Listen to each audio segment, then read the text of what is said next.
ಗುರುಪಟ್ಟಾಧಿಕಾರ ಹೇಳಿದ್ರಿ ಇಲ್ಲಿವರೆಗೂ ಕೂಡ ಆಲೂರಪ್ಪ ಅವರು. ನೀವೆಲ್ಲರೂ ಕೂಡ ಮನ್ಯಾಗ ಮಗನ ಮದುವೆ ಮಾಡ್ತೀರಿ, ಅವಾಗ ಬೀಗರ ಕಾಟ ಬಾಳ ಅಂತ. ಪಟ್ಟಾಧಿಕಾರ ಮಾಡೋ ಮುಂದೆ ನನಗೆ ಕರೆದ್ರೆ ನಿನಗೆ ಕರೆದ್ರೆ ಭಕ್ತರ ಕಾಟಿದ್ದೀವಿ. ಆದ್ರೆ ಈ ಊರೊಳಗ ಯಾವತ್ತೂ ಕೂಡ ಗುರು ಪಟ್ಟಾಧಿಕಾರ ಆಗಬೇಕಾದ್ರೆ ನಾ ಮುಂದ ನೀ ಮುಂದ, ನಾ ತೋತೀನಿ ನೀ ತೋತೀನಿ ಅನ್ನೋದು ಮುಖ್ಯ ಅಲ್ಲ.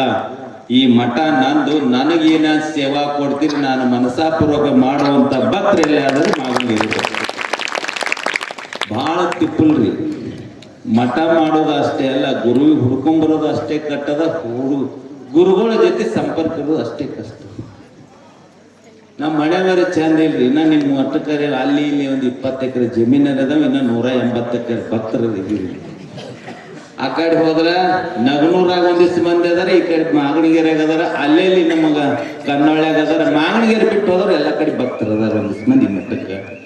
ನಮ್ಮ ಮನೆಯವರ ಚಂದ ಇಲ್ರಿ, ಇವ್ರಿಗೆ ಆಸ್ತಿ ಅದ, ಅವ್ರಿಗೆ ಭಕ್ತರ ಗುಂಟ ಜಾಗ ಇಲ್ಲ ನಮ್ಮ ಮಠಕ್ಕೆ. ಆದ್ರೂ ಕೂಡ ಮಾಡುವಂತ ಶಕ್ತಿ ಏನಂತ ಕೇಳಿದ್ರೆ ನಿಮ್ಮೆಲ್ಲರ ಪ್ರೀತಿ ಮಠಕ್ಕೆ ಇತ್ತಂದ್ರೆ ಎಂಥ ಮಠನ ಕೂಡ ತಯಾರು ಮಾಡುವ ಶಕ್ತಿನೇ ಇವತ್ತು ಮಾಗಣಿಗೆರೆ ಮಠವನ್ನ ತಯಾರು ಮಾಡಿರಲ್ಲ.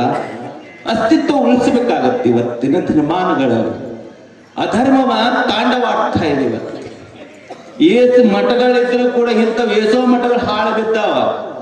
ಹೇಳಿದ್ರಲ್ಲ ನಮ್ಮ DCC ಬ್ಯಾಂಕಿನ ನಿರ್ದೇಶಕರ, ಮಠಕ್ಕಾಗೋರು ಬಹಳ ಕಷ್ಟ ಆಗ್ಯದ. ಇವತ್ತಿನ ದಿನಮಾನಗಳಲ್ಲಿ ನಿಮ್ಮ ಜಗಳ ತಗೊಂಬಂದು ಮಠ ಸ್ವಾಮಿ ಮಂದಿ ಹಾಕೊಂಬಂದು ಬಾಳ ನಿಮ್ಮ ತಿಂಡಿನ ತಗೊಂಬಂದು ಮುತ್ತೆ ನನ್ನ ಮನೆಗೆ ಬಂದ, ನಿನ್ನ ಮನೆಗೆ ಬಂದ. ನಾ ಕಾಲದಲ್ಲಿ ಬರಲ್ಲಾಗನ, ನೀ ಕಾಲದಲ್ಲಿ ಬರಲ್ಲ. ಮುತ್ತೆ BJP ಅವ್ರ ಕಡೆ ಅದನ್ನ ಕಾಂಗ್ರೆಸ್ ಪತ್ತಪ್ಪ ಇದ್ರು ಒಂದು ಹಣೆ. ಇದು ಎಲ್ಲರೂ ಕೂಡ ಒಳಗೊಂಡಿರ್ತಕ್ಕಂಥ ಮಠ ಎಲ್ಲಿ ಆಗ್ತದಂತ ಕೇಳಿದ್ರೆ ಯಾವುದೂ ಕೂಡ ಭೇದ ಭಾವ ಇಲ್ಲಾರ್ದಂಗ ನನ್ನ ಮಠ ನಾವು ಆಗ್ಬೇಕನ್ನುವಂತ ಭಾವ ಇಟ್ಟುಕೊಂಡು ಇವತ್ತು ಒಮ್ಮನಸ್ಸಿನಿಂದ ನಾನು ಏನು ಮಾಡಬೇಕು, ಸೇವಾ ಮಾಡುವಂತ ಗುಣವನ್ನ ಮಠವನ್ನ ತಯಾರು ಮಾಡುವಂತ ಭಕ್ತರು ಎಲ್ಲಾದ್ರಿದ್ರೆ ಅದು ಮಾಗಣಿಗೆರೆ ರುದ್ರಮೇಶ್ವರ ಮಠ ಅನ್ನುವಂತ ಮಾತನ್ನ ಬಹಳ ಮನಸಾಪೂರ್ವಕವಾಗಿ ಅನಿಸ್ತದ. ಎಂತಿಂತ ತಿಪ್ಪುಲ ಏನು ಮಾಡ್ಬೇಕಂತ ನೀವು ಲಗ್ನ ಮಾಡ್ಬೇಕು ಹೆಂಗ್ ಕಷ್ಟ ಆಗಿತ್ತು ಅಂತ ಹೇಳಿದ್ನಲ್ಲ, ಹಂಗ ಪಟ್ಟಾಧಿಕಾರದಲ್ಲಿ ಎಲ್ಲಾ ಕಡೆನೂ ಕೂಡ ಇನ್ನ 4 ದಿವಸ ಪಟ್ಟಾಧಿಕಾರ ಕಾರ್ಯಕ್ರಮ ಉಳಿದಿರ್ತದ. ಅವ ಪತ್ರಿಕೆ ತಯಾರಾಗಿರ್ತಾವ. ನನಗ್ ಕರಿಬೇಕು, ನಿನಗ್ ಕರಿಬೇಕು, ನಾ ಮುಂದೆ ಮಾಡ್ಬೇಕು, ನೀ ಮುಂದೆ ಮಾಡ್ಬೇಕು. ನನ್ನ ಹೆಸರು ಬಂದಿಲ್ಲ, ನಿನ್ನ ಹೆಸರು ಬಂದಿಲ್ಲ.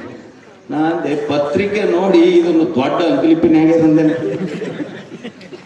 ಎಲ್ಲಿ ಊರ ಹೆಸರು ಬಿಟ್ಟಿಲ್ಲ, ಎಲ್ಲೆಲ್ಲಿ ಹುಡ್ಕೊಂಡ್ ಬಂದರು. ಇನ್ನೊಂದು ಸುತ್ತು ಎಷ್ಟು ದಿವಸ ಕೂತು ಬರೆದರು. ಒಂದ್ ದಿವ್ಸ ನನಗ ರಾತ್ರಿ ಫೋನ್ ಮಾಡಿದ್ರು, ಯಾರೇ ಸ್ವಾಮಿಗಳ ಹೆಸರು ಹೇಳುತ್ತೆ ಬಡತನೂ ಕೇಳಿದ್ರು. ಯಾಕಂತ ಕೇಳಿದ್ರೆ ಕೆಡಬಾರ್ದು ಅನ್ನುವಂಥ ಉದ್ದೇಶದಿಂದ. ಅದು ಪ್ರೀತಿ ಏನಂತ ಕೇಳಿದ್ರೆ ಎಲ್ಲಿ ಹೆಸರು ಬರ್ತದೆ ಅಂತ ಕೇಳಿದ್ರೆ ಅಲ್ಲಿ ಕೂಡ ಗುರು ಪಟ್ಟಾಧಿಕಾರ ಮಹೋತ್ಸವ ಎಲ್ಲಿ ಆಗಿರಬಾರ್ದು. ಹಂಗ ಮಾಡಿ ತೋರಿಸ ನಮ್ಮ ಊರಿನ ಹಬ್ಬ ಯಾವುದಾದ್ರೆ ಗುರು ಪಟ್ಟಾಧಿಕಾರ ಅನ್ನುವಂಥದ್ದು ತೋರಿಸುವಂತ ಪತ್ರ ನೀವೆಲ್ಲರಿದ್ದಾಗ ಯಾರಿಗೆ ಮನಸ್ಸಿಗೆ ನೋವಾಗ್ತದೆ, ಯಾರಿಗೂ ಕೂಡ ದುಃಖ ಆಗ್ತದೆ, ಯಾರಿಗೆ ಆಗಂಗಿಲ್ಲ. ಏನ್ ಇಡ್ರಿ ಅಂತ ಕೇಳಿದ್ರೆ ಮಠದ ಮೇಲೆ ಭಕ್ತಿ ಇಡ್ರಿ, ಗುರುವಿನ ಮೇಲೆ ಪ್ರೀತಿ ಇಡ್ರಿ. ಅದು ಯಾವತ್ತೂ ಕೂಡ ದುಃಖ ಬರಂಗಿಲ್ಲ. ಇದೇ ಶಾಶ್ವತವಾಗಿ ನಿಮ್ಮ ಮಠವನ್ನ ಉದ್ಧಾರ ಮಾಡುವಂತ ಶಕ್ತಿನೇ ಇವತ್ತೆಲ್ಲರೂ ಕೂಡ ಒಕ್ಕಟ್ಟನೆಲ್ಲ ಬಲ ಅನ್ನೋದು ತೋರಿಸಿಕೊಡುವಂತ ಮಠವನ್ನ ನೀವೆಲ್ಲರೂ ತಯಾರು ಮಾಡಿದ್ರಲ್ಲ.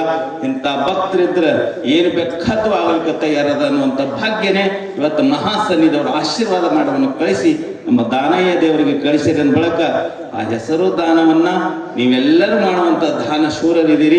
ಆ ದಾನವನ್ನ ಪುರಾಣ ಹಚ್ಚಿದಕ್ಕ ಯಾವತ್ತೂ ಕೂಡ ನಿರ್ವಿಘ್ನವಾಗಿ ನಡೆಯುವಂತ ಕೆಲಸವೇ ಶ್ರೀಮಠದ ಪಟ್ಟಾಧಿಕಾರ ಅನ್ನುವಂಥ ಮಾತನ್ನ ಈ ಸಂದರ್ಭದಲ್ಲಿ ತಿಳಿಸುತ್ತಾ ಸಮಯ ಬಹಳ ಆಗ್ಯದ. ಆದ್ರೂ ಕೂಡ ಪರಮ ಪೂಜ್ಯರು ಮಾತನಾಡೋರದರ, ಹಿರಿಯರದರ, ಅವರೆಲ್ಲರ ಮಾರ್ಗದರ್ಶನ ಸದಾವಕಾಲ ಗುರು ಪರಂಪರೆಯಲ್ಲಿರುವಂತಹ ಗುರುಗಳ ಆಶೀರ್ವಾದ ಅವರೆಲ್ಲರೂ ಕೂಡ ಹಿರಿಯರ ಆತ್ಮೀಯದಂತೆ ನಾವು ನೀವೆಲ್ಲರೂ ಕೂಡ ಪರಿಪಾಲಿಸಿ ಗುರು ಪಟ್ಟಾಧಿಕಾರ ಮಹೋತ್ಸವವನ್ನ ಯಶಸ್ವಿಯಾಗಿ ಸದಾ ನೀಡೋಣ. ಆ ಗುರುವಿನ ಕರುಣೆ ನಿಮ್ಮೆಲ್ಲರಿಗೂ ಕೂಡ ಅನುಗ್ರಹಿಸಲಿ ಎನ್ನುವಂತ ಮಾತನ್ನು ಹೇಳುತ್ತಾ ಪ್ರಾರಂಭಕ್ಕೆ ಹಿಂಗಾಗ್ಯದ. ಇನ್ನ 23 ದಿವಸವರೆಗೂ ಕೂಡ ನಡೆಯುವಂತ ಕಾರ್ಯದಲ್ಲಿ ತಾವೆಲ್ಲರೂ ಕೂಡ ಹೇಳಿದ್ರಲ್ಲ, ಮಾಗಣಿಗೆರೆ ಗೊಳಪಗೌಡರು ಅವ ಇವ ಅನ್ನುವಂಥದ್ದಿಲ್ಲ.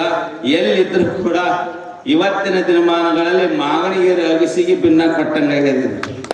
ಇದು ಪಟ್ಟಾಧಿಕಾರ ಅನ್ನುವಂಥದ್ದು ರುದ್ರಮೇಶ್ವರ ಮಠದ ಪಟ್ಟಾಧಿಕಾರ ಅಲ್ಲ. ಇದು ಮಾಗಣಿಗೆ ರಹಸ್ಯದಿಂದ ಏನದಲ್ಲ ಎಲ್ಲರೂ ಒಳಗೊಂಡಿರ್ತಕ್ಕಂಥ ಎಲ್ಲರೂ ಕೂಡಿ ನಮ್ಮ ಊರ ನಮ್ಮ ಮಠ ಅನ್ನುವಂಥ ಮನೋಭಾವನೆ ಇಟ್ಟುಕೊಂಡು ಹಿರಿಯರ ಮಾರ್ಗದರ್ಶನ ಇವರೆಲ್ಲರ ಸಹಕಾರದೊಂದಿಗೆ ಕಾರ್ಯವನ್ನು ನಿರ್ವಿಘ್ನವಾಗಿ ನೆರವೇರಿಸಿಕೊಂಡು ಹೋಗೋಣ. ಮತ್ತೆ ನಾವು ನೋಡಬರ್ಕ್ ಬರ್ತೀವಿ. ಆದ್ರೂ ಕೂಡ ಗುರುವಿನ ಅನುಗ್ರಹದಿಂದ ನಾವು ನೀವೆಲ್ಲರೂ ಕೂಡ ಈ ಕಾರ್ಯವನ್ನ ಯಶಸ್ವಿಗೊಳಿಸೋಣ. ನನ್ನೆರಡು ಮಾತು ವಿರಾಮ ನೀಡಿದ್ದೇನೆ. ಶಿವಮೂರ್ತಿಯ